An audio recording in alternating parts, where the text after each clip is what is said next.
política es una trampa burguesa. Nuestra única arma es el trabajo, nuestro trabajo, que el capitalismo necesita para sobrevivir. Usemos el arma de que disponemos, compañeros. Muy buenos días, estudiantes del grado 9-6.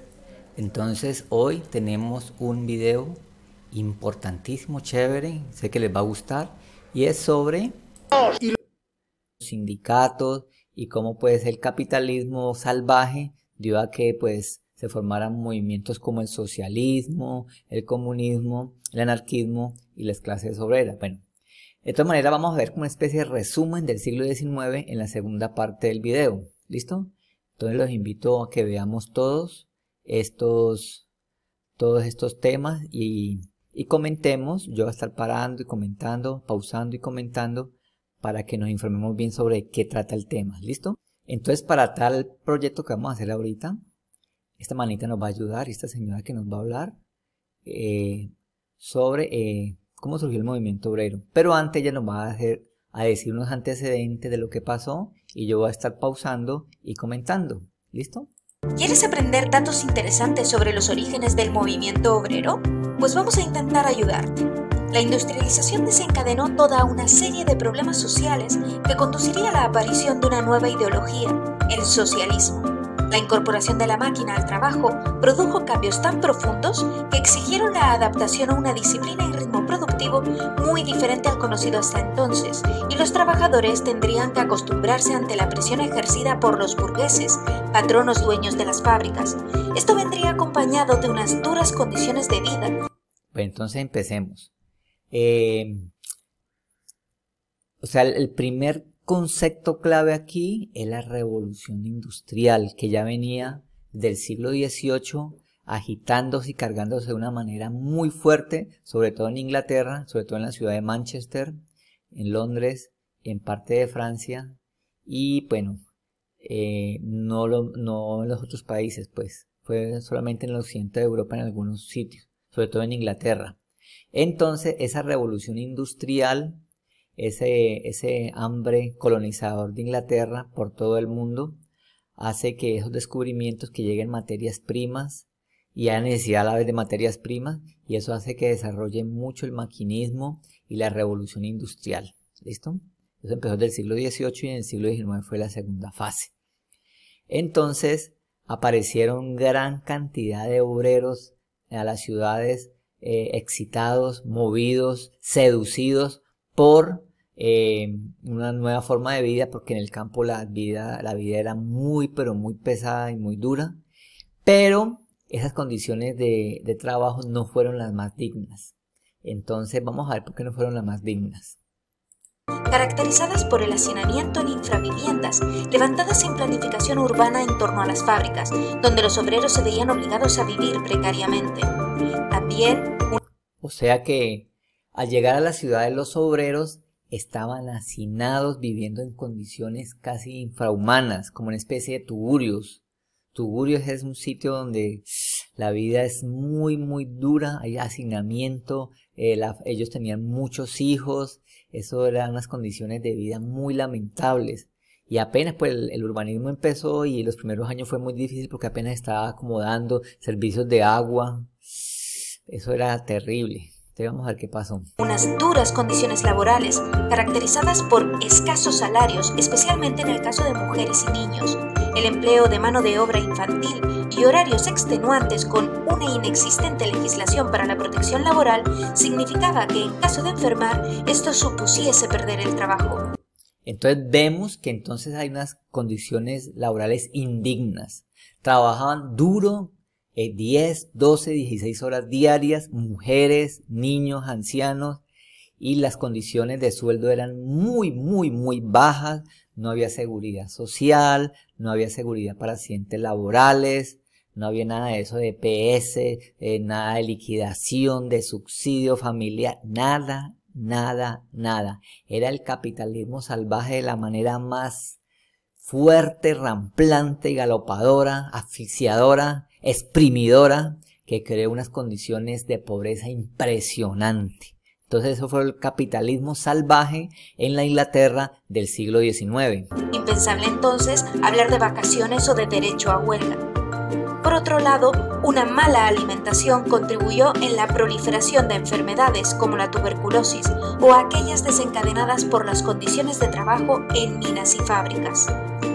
Como consecuencia de la pobreza y la explotación, en este periodo se multiplicó la delincuencia, la prostitución y los problemas asociados al alcoholismo, entre otros. Entonces, como había tanto hacinamiento, tanta pobreza, eso redundó en mucho vandalismo, criminalidad, delincuencia, ladrones, prostitución, alcoholismo, de todo. Había cosas terribles en Londres del siglo XIX, el famoso Destripador. Esos cuentos de Edgar Allan Poe, que conocía Londres de memoria, hablan de la delincuencia en el Londres del siglo XIX, los mismos cuentos de Oscar Wilde y entre otros. Entonces la ciudad se llenó de delincuentes, ladrones. Eso era terrible porque había unas condiciones de pobreza extremas que obligaban a la gente a rebuscarse pues la comida. Prueba ya también de las películas de Charles Chaplin, El Vagabundo, las películas de La Quimera de Oro, una ilusión por mejorar las condiciones de vida. Entonces, eso se reflejaba en el cine de Charles Chaplin. La clase burguesa, que se beneficiaba del nuevo sistema imperante, veía esta situación como algo natural e inevitable en el desarrollo y crecimiento económico de las naciones. Para ellos, los trabajadores eran sustituibles, no eran personas dignas de ser protegidas y suponían un medio para alcanzar su enriquecimiento personal. O sea, los burgueses, ellos colocaban pues el capital, colocaban pues la fábrica, pero la producción, el esfuerzo, la labor dura era de los obreros. Entonces, habían condiciones de riqueza muy abismal. La diferencia entre ricos y pobres era abismal, era impresionante. Eso fue terrible. Entonces, muy parecido a lo que pasó a finales del siglo XX, en las últimas décadas, cuando volvió el capitalismo salvaje con el nombre de neoliberalismo. Eso lo vamos a ver a final de año. Pero con el tiempo, la concentración de obreros en fábricas y minas favoreció la aparición de una conciencia de clase, lo que promovió la necesidad de organización para reclamar mejoras sociales y salariales. Entonces, pues los obreros tampoco son tan mensos, ¿no? Ellos tenían una cosa que llama conciencia social. Conciencia social quiere decir que yo, ¿por qué tengo que trabajar tan duro? Y otros que no trabajan tanto, pues tienen todo el dinero y el capital, la producción, la rentabilidad.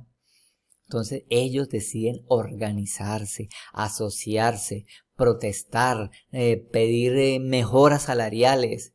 Y nació el movimiento obrero. Así tiene lugar el nacimiento del movimiento obrero y el de un nuevo grupo social, el proletariado. Y bien, ¿cuáles fueron las bases del movimiento obrero? El movimiento obrero experimentó diferentes formas de actuación a lo largo de su historia, que podemos resumir de la siguiente manera. El primer paso sería el ludismo, seguida de la creación de las mutuas de socorro. En tercer lugar, aparecieron los sindicatos obreros, seguidos del cartismo y la creación de los primeros partidos políticos socialistas y comunistas. Y por último, la celebración de las internacionales obreras. Bueno, les voy a explicar esto para no hacer tan largo el video y luego pasar a otro video que me parece muy interesante.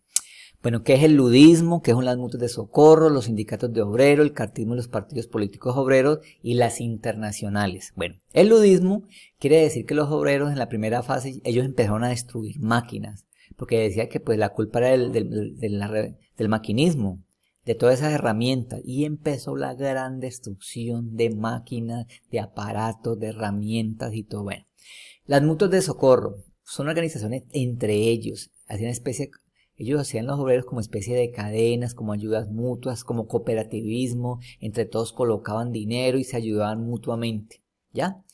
Luego vienen los sindicatos obreros que hasta hoy son fuertes, afortunadamente, o si no, estaríamos en condiciones lamentables como en el siglo XIX. Los sindicatos obreros ayudan mucho, bueno, aunque tienen algunas dificultades, algunos han cambiado mucho, pues tienen ciertas cosas negativas, pero la esencia del sindicato obrero es positivo y yo creo que hay que mejorarlo, ¿ya?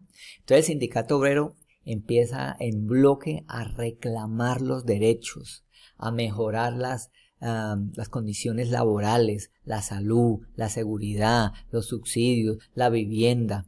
Y eso es bueno, eso es importante. Sino que con el tiempo pues ya empezaron a destruir las fábricas y a hacer otro tipo pues se cargaban de otras cosas que no estaban al tanto de su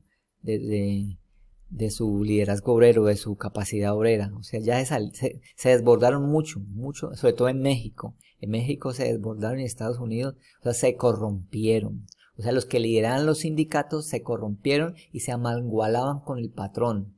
Entonces habían plata de por medio y entonces en ocasiones muchos sindicatos se corrompieron, pero muchos pues conservaron toda su esencia y eso fue bueno para pues la seguridad y la seguridad obrera. Bueno, el cartismo y los partidos obreros. El cartismo ya fueron como especie de protestas, organizaciones, como reclamos, pero ya el parlamento inglés, al gobierno, protestas duras contra el gobierno. Y los partidos políticos obreros fueron la mezcla de política y pues con la conciencia de clase obrera. Eso fue muy alimentado por el socialismo y el comunismo, que a mí me parece positivo, muy positivo. Eso tiene que hacerse. Los obreros tienen que estar organizados, los sindicatos tienen que ser legales y el objetivo es que pues también ayuden a la fábrica, ¿no? A crecer la fábrica. La ayuda del sindicato es que la fábrica crezca y los beneficios sean para todos, ¿ya? Pues obvio, ¿no? Un buen porcentaje va a ser para el dueño de la fábrica, obvio, ¿no? Para el dueño del capital. Y bueno, eso se sobreentiende, tampoco vamos a irnos al extremo. Pero también parte de las ganancias van a ir a los obreros, se llama la famosa bonificación. Entonces esa es la idea, que los obreros tengan condiciones dignas de vida, ¿ya? Bueno, entonces los partidos políticos obreros nacieron. Y las internacionales fueron reuniones con los socialistas y anarquistas, ya mundiales, entre los cabecillas de los obreros, para reclamar dignamente ante el gobierno cuestiones pues de seguridad social, laborales y tener cuotas como en política también, ¿cierto? En el gobierno, porque esa es la idea. El obrero tiene que ser parte del ente gobernante, tiene que ser parte, y el campesino, obreros, comerciantes, tienen que ser parte del gobierno, no esos burgueses subidos, demagogos políticos que por favor nos están arruinando con la corrupción, no. Todos tenemos que ser parte del gobierno. Eso es verdadera democracia, ¿ya? Bueno, entonces ahorita vamos a pasar a ver la segunda parte de nuestro video, que es sobre un señor que ya conocemos, el profesor Lucero, de la página La Cuna de Halicarnaso. Entonces vamos a hacer como una especie de resumen de todo el siglo XIX. Bueno, aquí tenemos al profesor Lucero y él nos va a hablar de las consecuencias económicas del primer conceptico que es la revolución industrial. ¿Listo? Económicas. Porque de entre aquellas personas importantes en la revolución industrial podemos hablar del desarrollo de la economía capitalista. Es decir, tanto las revoluciones liberales que ocurrieron en el siglo XIX como la revolución industrial favorecerán el desarrollo de un sistema económico que va a beneficiar a los burgueses y a aquellos que tenían el capital. Será la llamada economía capitalista, una economía cuyas bases sentó Adam Smith en su obra La riqueza de las naciones. O sea, ese libro pues lo vamos a ver en economía, bien detallado, cuando estudiemos pues los videos, y fue la formación del capitalismo. Eso ya lo vimos ya en otra parte, en otro video. Y ya sabemos pues cuáles son las dinámicas, los elementos, los burgueses. Poquitas personas manejaban al grueso de la población, porque pues tenían el capital. Muchos, hay que reconocer eso, se lo ganaron con el esfuerzo. Pero otros sí, pues, no sé, por herencia, pues, aquí en Colombia por otras circunstancias que pues desconocemos, ¿no? Ustedes ya saben por qué. ¿Cuáles son las bases de la economía capitalista? En primer lugar, el hecho de que la economía debe ser libre. El Estado no puede intervenir en ella para fijar precios o fijar algunas normas excesivas. Asimismo, según la economía capitalista, ¿qué era lo que fijaba los precios en el mercado? Pues precisamente el mercado, es decir, la ley de la oferta y la demanda. Bueno, entonces vimos cuáles eran los elementos del capitalismo, que era la libre iniciativa. Cualquier persona puede colocarse un negocio y o sea, lo privado es lo que manda en el capitalismo. Pero, ojo que el capitalismo no tiene en cuenta una cosa que se llama el monopolio. Las grandes compañías monopolizan el comercio y acaban con el empresario pequeño. Entonces tiene que entrar el Estado a mediar. O sea que el capitalismo salvaje, que es solamente privado, o sea, sin intervención del Estado, es peligroso. Y hay gente que le gusta, sobre todo el anarcocapitalismo, que no haya nada de intervención del Estado. Pero eso es riesgoso porque eso crea una depredación entre las pues, personas, que eso es impresionante, ¿ya?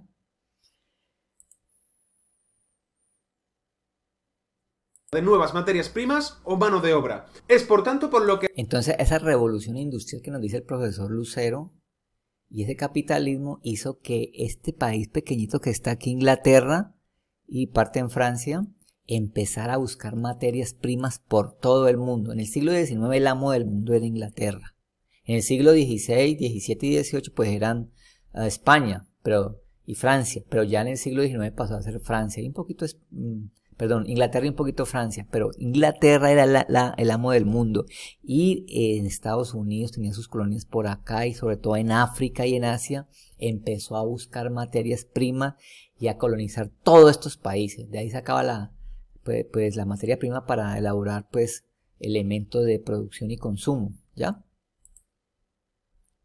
Que hablaremos en vídeos posteriores de que la revolución industrial tendrá como consecuencia el imperialismo, un imperialismo que veremos más adelante en siguientes temas. Otra de las consecuencias que... O sea, en la segunda, cuando vemos la Primera Guerra Mundial, cuando acabemos este tema, eso, el imperialismo, asociado con el nacionalismo, crea un gran peligro y eso va a originar la Primera Guerra Mundial. Tendrá la revolución industrial en las personas será el cambio urbano. Va a cambiarse la morfología de las ciudades y el número de personas que habita en ella. ¿Cuáles son los cambios, por tanto, que se producen en las ciudades? O sea, lo de las ciudades, lo que vemos ahora, ¿cierto? En el anterior video. Las ciudades crecen, se amontonan, la fábrica, la contaminación, la pobreza, hace poco de gente. Consecuencia del llamado éxodo rural, es decir, cuando la economía capitalista, cuando la revolución industrial comienza a desarrollarse, mucha gente abandona el campo y se va a la ciudad para trabajar en las fábricas. Y el problema es que la pirámide social va a ser esta. Arribita va a estar la alta burguesía. Los industriales, los comerciantes, los banqueros y lo que queda de la nobleza tradicional, ¿ya? En la clase, aquí en la mitad, están los trabajadores calificados y profesionales, los funcionarios, campesinos con tierra y pequeños industriales. Y toda esta gran masa de acá son los obreros, campesinos, jornaleros, marginados, toda esa población que trabaja al destajo, a sobrevivir día por día. Y para mí el capitalismo es una gran trampa. ¿Saben por qué? Porque hay una cuestión de lógica que mucha gente no ha pensado, sobre todo los capitalistas que ellos hablan bien de su sistema, sobre todo los capitalistas salvajes. Dicen que la idea es que estos de acá vayan subiendo. Estos de acá vayan subiendo. ¿Ustedes imaginan donde todos estos alcancen sus objetivos? O sea, a uno le pintan eso. No, usted tiene que luchar por la vida, salir adelante, progresar. Eso es una trampa, eso es una ilusión. ¿Usted imagina donde todo el mundo estuviera arriba? Donde todos los obreros realizaran sus sueños y los campesinos. ¿Quién hacía los oficios duros? ¿Quién era el zapatero, el panadero, la costurera? ¿Quiénes? ¿Quiénes? Entonces, o sea, es bueno que existan esas personas, el que destape cañerías, el que lave los baños, el que lave los platos, el zapatero, el costurero, pero con buena retribución económica y que tenga buen salario. O sea, eso tiene que haberlo. Pero el capitalismo nos pinta otra cosa, que progresemos y que subamos en la escala social y la riqueza. Eso es una trampa que se lo aseguro que es una trampa que sucia, ¿cierto? La gente no ha pensado en esa lógica. De la nueva sociedad industrial en la cual ya no tiene cabida esa antigua división de estamentos que nos encontramos en el antiguo régimen. Recordemos que eran nobleza, clero y estado llano. La burguesía colmará, digamos, esta nueva sociedad de clases, asumiendo la clase alta y la clase baja. La clase alta de esta nueva sociedad de clases será la alta burguesía, es decir, aquellos industriales y banqueros que van a tener un gran poder económico. Bueno, entonces avancemos un poquito. Entonces van a aparecer los primeros sindicatos. De vida. A partir de los años 20 del siglo XIX van a comenzar a aparecer los primeros sindicatos. Un sindicato, como aún hoy lo sigue siendo, es una asociación de obreros que luchan por sus derechos realizando reivindicaciones obreras y también salariales. Es por tanto por lo que los primeros sindicatos van a luchar por un salario más justo o por unas mejores condiciones de trabajo, como por ejemplo protección contra el desempleo o la prohibición o regulación del trabajo infantil. Pues bien, nos situamos entonces en la primera mitad del siglo XIX. Bueno, entonces la idea de esos sindicatos era, como les decía en el video anterior, luchar por condiciones dignas, salariales y de seguridad social, salud, vivienda, educación, al alcance de los hijos de los obreros, que en ese tiempo eran paupérrimos, malos, tremendamente negativos. Y esa era la lucha, una lucha que hasta hoy pues continúa, porque vimos que en un tiempo estaba mejorando, pero con el capitalismo salvaje, el neoliberalismo del siglo XX en las últimas décadas, eso volvió a empeorar y ahora como que estamos volviendo a recobrar esas luchas obreras. Entonces, ahorita se sitúa la aparición de los movimientos políticos como el socialismo, el anarquismo, anarcosindicalismo, que van a ayudar y a colaborar con ese movimiento obrero. De pensadores, filósofos, economistas o sociólogos que van a desarrollar una serie de ideologías en favor del movimiento obrero. Los primeros serán los llamados socialistas utópicos, aquellos que van a comenzar a oponerse al capitalismo. Pero eso ya lo vimos, ¿no?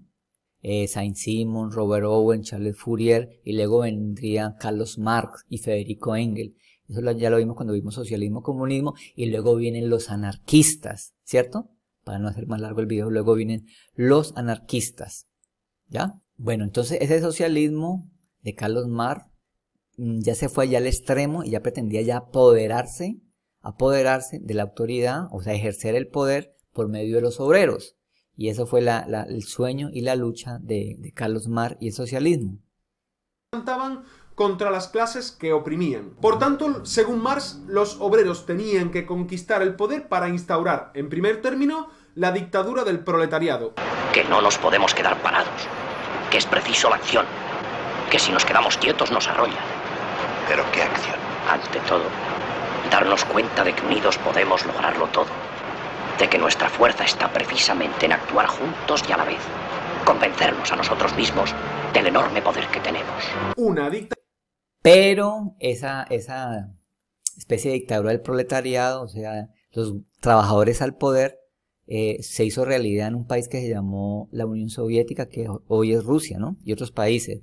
Pero eso fracasó estruendosamente, porque unos sujetos se autodenominaron como líderes de esos obreros, pero lo que hicieron fue reprimir al pueblo y hacer cosas muy feas y negativas. O sea, ese experimento del socialismo y el comunismo en la Unión Soviética y ahorita en Corea del Norte es nefasto, terrible, muy parecido al fascismo y a la extrema derecha. O sea, ese sueño de Marx de ese comunismo en la Unión Soviética fue un fracaso.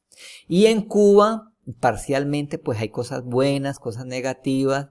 Y lo mismo pasa en Venezuela, tiende como al fracaso porque no hay ayuda internacional y hay mala propaganda por parte del capitalismo, y en cuestiones económicas tiene que haber solidaridad. O sea, si unos países son capitalistas y otros comunistas, es difícil, pero yo creo que pues yo tengo esa esperanza que dentro de unas generaciones, en un futuro, los humanos ya estemos preparados para el socialismo, que para mí, ¿no? Yo respeto la opinión de ustedes, es la mejor forma política y de asociación, el socialismo, ¿ya? Con algo de economía pues mixta, con algo de capitalismo también, algo de iniciativa privada, tampoco hay que dejar eso pues, ¿ya? Será al extremo, ¿ya? Entonces, vamos a ver qué pasó. Bueno, lo que pasa es que va a venir el anarquismo.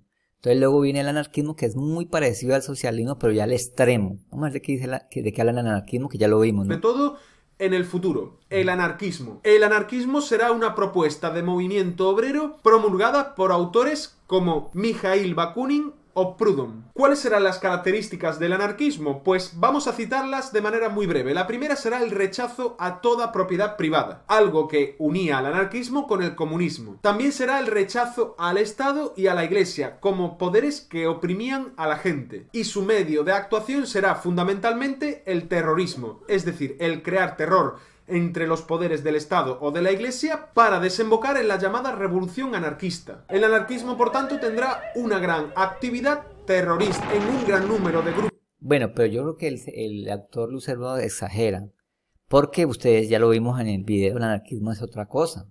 Pero ellos al principio sí quisieron, pues con la zozobra y el terror, como el caos, porque decían que todo había que arrancarlo de raíz y simplemente era con la violencia, ¿cierto? Pero los anarquistas de ahora son un poquito más moderados y simplemente son desobedientes. Hay desobediencia civil y ya. Esa es una forma muy elevada de anarquismo, sin utilizar la violencia. Ajá. Y sobre el anarquismo vamos a ver qué nos dice este chico. No serás comunista, ¿verdad? Hay que ser comunista para leer a Carlos Marx. Rupert. Una respuesta razonable. Si no eres comunista, ¿qué eres entonces? Nada. ¿Nada? Cualquier forma de gobierno me fastidia. Pero alguien debe de gobernar. No me gusta la palabra gobernar. Bueno, si no te gusta la palabra gobernar, digamos, mandar. El mando en el gobierno significa poder político y el poder político es la forma más directa de oprimir al pueblo. ¿Y cómo se gobierna un Estado anarquista? Pues bien, la ausencia de poder no significa la ausencia de gobierno, porque los anarquistas Bueno, pero eso ya lo vimos en el video, ya sabemos que es el anarquismo y todos sus elementos. Bueno, y el video del señor Lucero termina con el auge de los nacionalismos. Con el nacionalismo se termina de formar Italia y Alemania a finales del siglo XIX.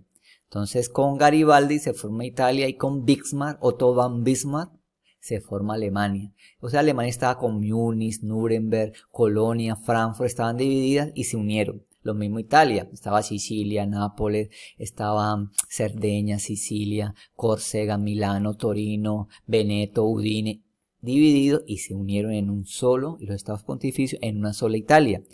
Entonces los nacionalismos fueron en la política internacional lo duro, lo fuerte. O sea, los estados, los países empezaron a reclamar entre ellos que eran los fuertes y los mejores, cuestiones que en la Segunda Guerra Mundial, vamos a ver luego, van a ser detonantes de problemas gravísimos, duros, que llevaron a la humanidad a contiendas tremendas y duras. Bueno, y ya para terminar, pues les voy a dejar 3 videos para que se los vean, son obligatorios. Porque la idea es que este video sea sobre el movimiento obrero. Bueno, quise hacer un resumen del siglo XIX, pero lo principal es el movimiento obrero. Y la idea es que veamos estos 3 videos. Entonces, Veremos sobre el movimiento obrero. Es un movimiento político de los trabajadores asalariados que se originó en el siglo XIX, con los antiguos artesanos de Inglaterra, cuna de la revolución industrial. Entonces este nos va a explicar bien y este otro es un poquito teórico, también sobre el movimiento obrero. El movimiento obrero, una de las principales fuerzas de cambio, especialmente en la segunda mitad del 19 y primera mitad del 20. La primera de todas es la que conocemos con el nombre de ludismo. Se llama así O sea, en este video es muy conceptual, entonces nos van paso a paso, nos va a decir qué es el ludismo, qué es el cartismo y qué es el sindicato en sí, cuáles son sus elementos, de qué consta, qué son las internacionales. Este video es clave para que luego hagamos el respectivo taller, ¿listo? Y finalmente este es como el Julio, profe de sociales, explica con el tablero, explica muy didácticamente, también nos va a explicar sobre la revolución industrial, el movimiento político y social y los obreros. Bienvenidos de nuevo a unprofesor.com. Yo soy Óscar y hoy voy a hablaros de los movimientos obreros. Para empezar vamos a situarnos un poco en la época, estamos a mediados del siglo XVIII, pleno surgimiento. Entonces, compañeros del grado 9.5, vamos a vernos estos videos después de que vean el mío y con mucho juicio para que nos preparemos para el taller pues larguito que tenemos para este periodo, que van a ser 2 o 3 talleres largos. Entonces, por favor, véanse estos videos que son claves, nos van a ayudar mucho. ¿Y cuál va a ser el trabajito? Para dentro de 15 días van a hacer un resumen del siglo XIX del video del profesor Lucero. Un resumen y comentario, y me lo mandan por mi nuevo correo electrónico, mi nuevo correo institucional, el nuevo, ¿listo? Por ahí me lo mandan, por favor. Y la gente que me dé trabajos viejos, por favor, pónganse las pilas porque están muy quedados. Les agradezco mucho, me disculpan lo largo que estuvo este video, pero les va a servir mucho, mucho, mucho para tener una conciencia crítica. Podemos discutir con adultos sobre capitalismo y socialismo, no ser fanáticos, discutir con argumentos y llenarnos de pues, cosas buenas para una discusión, un debate, sin violencia, sin agresión, sin cancelar ni anular al otro, sino con argumento, uno explicarle la historia. Entonces ustedes van a volverse especialistas en esta parte de historia si ven los videos y siguen todos pues siguen todo analizando con conciencia crítica el discurso de lo que les he dicho y los videos. Entonces, muchas gracias, adiós y nos vemos en una próxima clase.